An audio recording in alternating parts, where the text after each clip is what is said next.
Hey guys, welcome back to my channel. In this video we will discuss about HIV ads.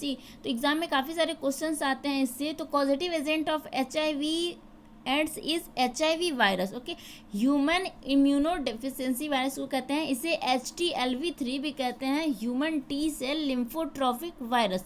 इसी का दूसरा नाम है LAV, lymphadenopathy associated virus. HIV transmission के 4 establish route हैं: sexual, needle, syringe, blood and blood products and vertical transmission.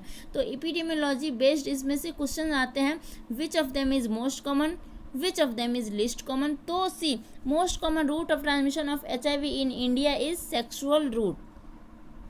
India में approx 90% HIV transmission sexual route से ही होता है। Least common route of transmission of HIV is blood. इससे approx less than 1% बोलो या फिर लेस देन 0.4% ही केसेस ट्रांसमिट होते हैं, बिकॉज इंडिया में हम एवरी डोनर को स्क्रीनिंग फॉर HIV करते ही हैं ब्लड डोनेट करने से पहले। Now see, which of them is the most dangerous route of transmission, most efficient route of transmission भी आप कह सकते हो, तो that is blood route. How many chances are there for transmission of HIV through blood route? तो ये है आपको 90% चांस। बट इस most efficient route of transmission को सबसे कम कॉमन बना दिया गया है बाय द स्क्रीनिंग टेस्ट, क्योंकि प्रत्येक डोनर जो भी ब्लड डोनेट करने वाला होता है, उससे पहले हम उसकी स्क्रीनिंग फॉर HIV करते ही हैं। Now see, which is the least efficient route of transmission? तो सबसे कम इफिशियंट रूट ऑफ ट्रांसमिशन कौन सा है? तो इन चारों में सबसे कम HIV का ट्रांसमिशन का चांस होता है बाय द सेक्सुअल रूट, जो कि होता है 0.1% ही होता है। बट जो सबसे लिस्ट इफिशियंट है ना, उसको सबसे हमने जो सबसे ज़्यादा डेंजरस रूट था, सबसे मोस्ट इफिशियंट था, उसको हमने लिस्ट कॉमन बना दिया है। और जो हमारा सबसे लिस्ट इफिशियंट था सेक्सुअल रूट, वो अब उसी की वजह से इंडिया में अभी जो HIV हैं वो मोर देन 90% HIV इसी की वजह से ट्रांसमिट हो रहे हैं by the sexual route. Okay, जी, नीडल एंड सिरिंज से भी HIV ट्रांसमिशन का चांस जो है वो होता है आपको 0.1 to 0.3%।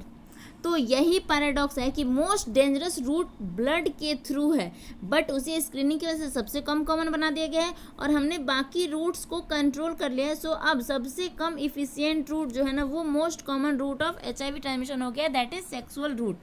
So this is the ultimate paradox. The route which was most dangerous, that is blood, it has been reduced to the least common route in India due to screening. And because we have controlled the other route of transmission, that is sexual route, which was the least dangerous, has now become the most common route of the transmission in India. Okay, now clear? See, if we look at historical aspect of HIV, तो first case of HIV जो है वो 1981 में USA में report हुआ था, and India में इसका फर्स्ट केस 1986 में मिला था चेन्नई में।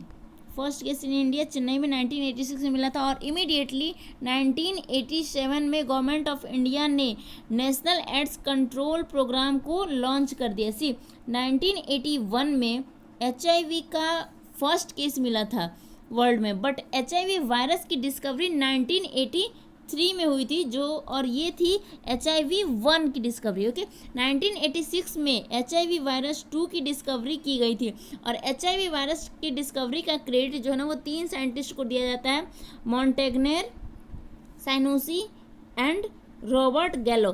बट नोबेल प्राइज मॉन्टेग्नेर और सैनोसी को ही मिला था। Now let's see the epidemiology of HIV AIDS in India. So most common age group जिसमें सबसे ज़्यादा HIV मिलता है वो एडल्ट में ही मिलता है, जो कि होते हैं 30 to 44 years of age group के। ओके, इंडिया में HIV की जो प्रिवलेंस है, वो प्रिवलेंस है आपको रफली 0.22%। यहाँ पे 30 होगा, 30 to 44 years of age group में कॉमन है। C, high prevalence state in India अगर आपसे पूछा जाए, जो हाई प्रिवलेंस स्टेट है इंडिया में HIV के, वो है आपको Tamil Nadu, Maharashtra, Andhra, Karnataka, Manipur, Nagaland and Mizoram. Highest prevalence state अगर पूछा जाए तो highest prevalence state for HIV is Mizoram. City with highest prevalence अगर पूछा जाए तो city with highest prevalence is Mumbai. तो मुंबई में सबसे ज़्यादा प्रिवलेंस है इसका HIV का। बट इफ़ हम नंबर ऑफ़ केसेस के अकॉर्डिंग देखते हैं ना, तो वो सबसे ज़्यादा केसेस आपको मिलते हैं महाराष्ट्र में। सी फास्टेस्ट इंक्रीजिंग प्रिवलेंस रिकॉर्ड हुई थी स्टेट ऑफ आंध्र प्रदेश में। इसके लिए 2 क्राइटेरिया हम यूज़ करते हैं। तो prevalence of a state is classified as high, moderate and low in India. Okay, तो हाई, मॉडरेट एंड लो इन तीनों में हम क्लासिफाई करते हैं। तो 2 क्राइटेरिया है prevalence in 2 different state of the people. तो हाई रिस्क ग्रुप है एक, और एक है एंटीनेटल क्लिनिक्स। तो इसमें से 2 ग्रुप में प्रिवलेंस देखते हैं। एक हाई रिस्क ग्रुप में देखते हैं, जैसे कि injecting drug user, commercial sex worker, truck driver, ये सब आते हैं इसमें। और हम प्रिवलेंस देखते हैं एंटीनेटल मदर्स में। तो एंटीनेटल मदर्स में एंटीनेटल क्लिनिक के अंदर देखते हैं। तो जब हाई रिस्क ग्रुप की प्रिवलेंस हो more than 5% and antenatal mother की प्रिवलेंस हो मोर देन 1%, देन हम इसे हाई रिस्क प्रिवलेंस कहते हैं। ओके, मॉडरेट प्रिवलेंस कब कहते हैं? जब हाई रिस्क ग्रुप की प्रिवलेंस हो मोर देन 5% और एंटीनेटल मदर्स में ये हो लेस देन 1%। ओके, तो इसको बोलते हैं moderate prevalence. And low prevalence ये तब कही जाती है जब हाई रिस्क ग्रुप में भी लेस देन 5% हो इसका प्रिवलेंस HIV का, एंड एंटीनेटल मदर्स में भी ये प्रिवलेंस लेस देन 1% हो जाए, तो इसको रखेंगे हम लो प्रिवलेंस की कैटेगरी में। से इंडिया में डिस्ट्रिक्ट को 4 ग्रुप में क्लासिफाई किया गया है प्रिवलेंस के बेसिस पर ही, A, B, C and D। तो A included those districts which follow high prevalence criteria, B included those districts which follow moderate prevalence criteria and C follow those districts which follow low prevalence criteria। Okay, तो इस तरह से है। And जो D district है, तो D district included those districts having the poor data या previous 3 years में जहाँ पे डाटा कलेक्ट नहीं किया गया, या फिर जहाँ पे लो प्रिवलेंस है। ओके, तो now see mother to child transmission rate of HIV is also known as PTCT। जो मदर टू चाइल्ड जो वर्टिकल ट्रांसमिशन होता है ना, उसको हम PTCT बोलते हैं, means parent to child transmission बोलते हैं। ओके, ये इंडिया में है 30%।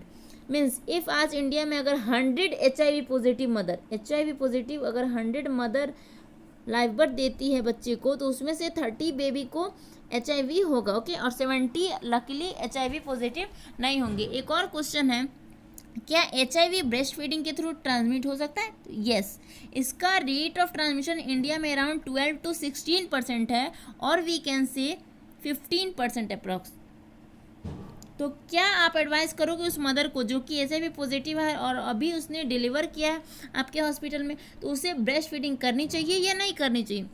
Breast feeding should be done in India because in the developing countries breast feeding is mandatory or recommended every mother, even HIV positive mother को भी recommend किया जाता है कि वो ब्रेस्ट फीडिंग करे। क्यों आखिर?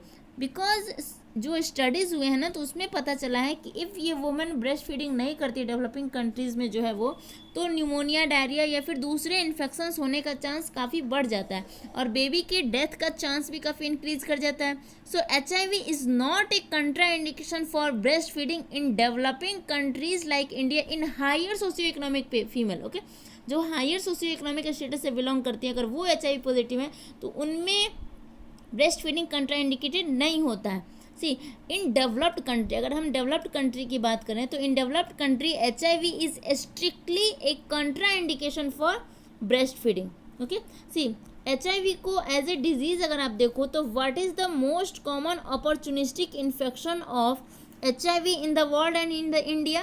तो कौन सा मोस्ट कॉमन अपॉर्चुनिस्टिक इन्फेक्शन है HIV का वर्ल्ड में या फिर इंडिया में? तो वर्ल्ड में है ये न्यूमोसिस्टिक कैर्नी न्यूमोनिया। एंड वेयर एज अगर बोलें कि TB का जो most common opportunistic infection India में कौन सा है, तो इंडिया में है TB। ओके, सॉरी, इंडिया में TB is the most common opportunistic infection for HIV। Okay, and TV के बाद आता है कैंडिडिएसिस एंड देन आता है न्यूमोसिस्टिक कैर्नी. ओके, तो now see what is NSP HIV. Okay, तो एनएसपी